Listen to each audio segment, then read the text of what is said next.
পরের দিন সকালে আমাদের প্ল্যান ছিল লোকাল সাইট সিনে যাওয়ার। তার আগে আমরা দশাশ্বমেধ ঘাটে একটু ঘোরাঘুরি করছিলাম। এখানে দেখছিলাম আরও অনেক হোটেল আছে, বেশ রিজনেবল প্রাইসে। আমরা আগে থেকে একটা অটো রিজার্ভ করে রেখেছিলাম লোকাল সাইট সিনের জন্য। সেদিন ওয়েদারও বেশ চমৎকার ছিল। সো আমরা ডাইরেক্টলি সর্বেদ মন্দির ধামে চলে আসি এবং এটা বারাণসী থেকে প্রায় 15 কিমি দূরে আছে। এখানে একটা কথা বলে রাখা ভালো, নর্মাল লোকাল সাইট সিনের জন্য এরা চার্জ করে 1500 টাকা, যার মধ্যে সারনাথ, শঙ্কর মোচন মন্দির, শর্মণী মন্দির, তুলসীদাস মন্দির, Namghat, Hindu university, Ramnagar fort included থাকে। কিন্তু আপনারা যদি এখানে আসেন তাহলে চার্জ 2000 টাকা পড়বে, বিকজ এখান থেকে সারনাথ কমপক্ষে 10 কিলোমিটার। এই মন্দিরটি এখনও পুরোপুরিভাবে কমপ্লিট নয়, এখনও অনেক জায়গায় কনস্ট্রাকশনের কাজ চলছে। আশা করা যায় আর কিছু মাসের মধ্যেই এটা কমপ্লিট হয়ে যাবে। এখান থেকে বেরিয়ে আমরা চলে এসেছিলাম সারনাথ টেম্পলে। এখানে গাইডরা আপনাকে ছেঁকে ধরবে, বিভিন্ন রকমের চার্জও নেয়, 50, 100, 300। আমরা একটা গাইড নিয়েছিলাম, আমাদের থেকে 100 টাকা নিয়েছিল। হিস্ট্রি জানতে হলে আপনারা অবশ্যই একটা গাইড নেবেন, অনেক কিছু জানা যায়।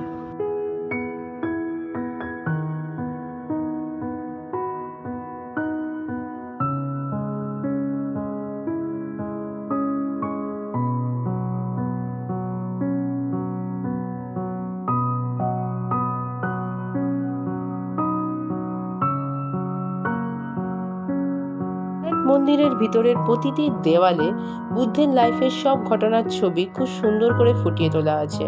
কালারগুলো এখনো অনেক উজ্জ্বল এবং স্পষ্ট, যে ছবি দেখলেই প্রায় সব কিছুই বোঝা যায়, আলাদা করে বলতে হয় না।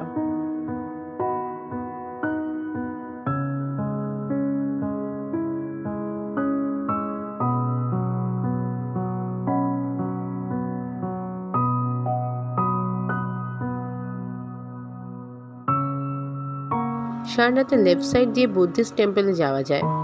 এখানে পেয়ার হুইলসগুলো দেখে আমার সিকিমের কথা মনে পড়ে গেল, তাই একবার হাত বুলিয়ে দিলাম। জানি না আবার কবে যাওয়া হবে।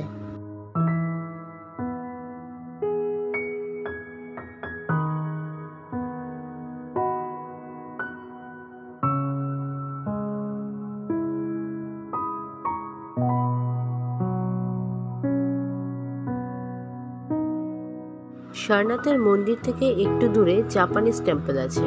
এই জায়গাটা বেশ শান্ত। তুতুন এখানে বেশ কিছু পোজ দিয়ে ফটো তুলে নিয়েছিল। তবে একটা বিষয় আপনাদের সতর্ক করে দেওয়া উচিত, গাইডরা নিজেদের কমিশনের জন্য এখানকার বেনারসি কারখানায় আপনাদেরকে নিয়ে যেতে চাইবে।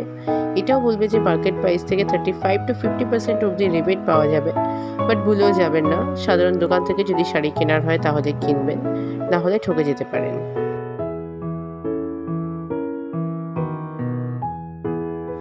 এরপরে আমরা চলে এসেছিলাম নমঘাটে।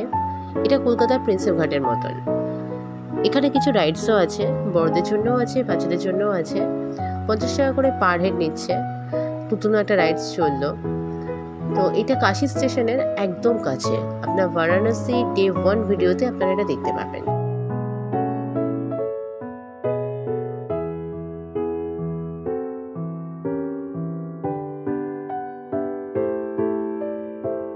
আমাদের নেক্সট স্টপেজ ছিল রামনগর ফোর্ট। এর মেন কেল্লায় ঢুকতে গেলে 80 টাকা করে পার হেড চার্জ নিচ্ছে, কিন্তু কোনো ফটো কিংবা ভিডিও এখানে অ্যালাউড নয়। সো সরি, আমরা এখানকার কোনো রকম কোনো ভিডিও আপনাদেরকে দেখাতে পারবো না। রামনগর ফোর্টের সামনেই সেন্ট প্রসাদ লস্যি ভান্ডার ছিল, এটা খুবই বিখ্যাত। সো আমরা এখান থেকে মালাই লস্যি খেলাম, অপূর্ব খেতে ছিল। প্রাইস ছিল 50 টাকা করে পার কাপ। এরকম লস্যি আমাদের কলকাতায় পাওয়া যায় না।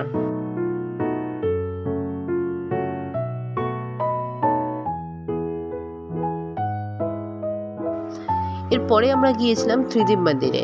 এই পরিবেশটা খুবই সুন্দর ছিল, মন্দিরটা ভীষণ সুন্দর সাজানো গোছানো ছিল। ত্রিদেব মন্দিরের পাশেই ছিল তুলসী মানস মন্দির।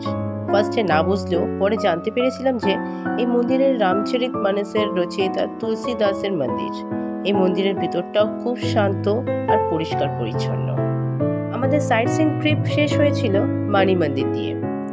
এই মানি মন্দির প্রথম 1940-এর দশকে নির্মিত হয়েছিল। প্রধান লক্ষ্য এবং পাশাপাশি শিব, পঞ্চদেব ইত্যাদির মতো অন্যান্য প্রভুর সমান প্রতিনিধিত্ব রয়েছে। রাম দরবার ভগবান মন্দিরের কেন্দ্রে রয়েছে। মন্দিরের সামনেই প্রধান শিবলিঙ্গ রয়েছে। এছাড়াও অবশিষ্ট 151টি শিবলিঙ্গ সারিবদ্ধভাবে মন্দিরের চারপাশে ছড়িয়ে আছে।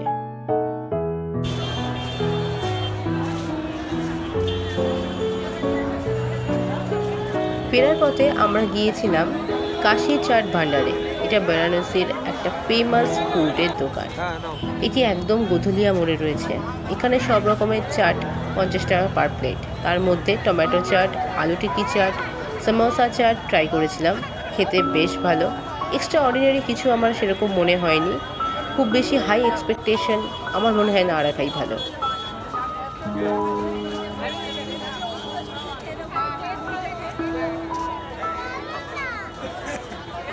ভিডিওটা এখানেই শেষ করছি। ফিরে আসছি আবার পরের ভিডিও নিয়ে।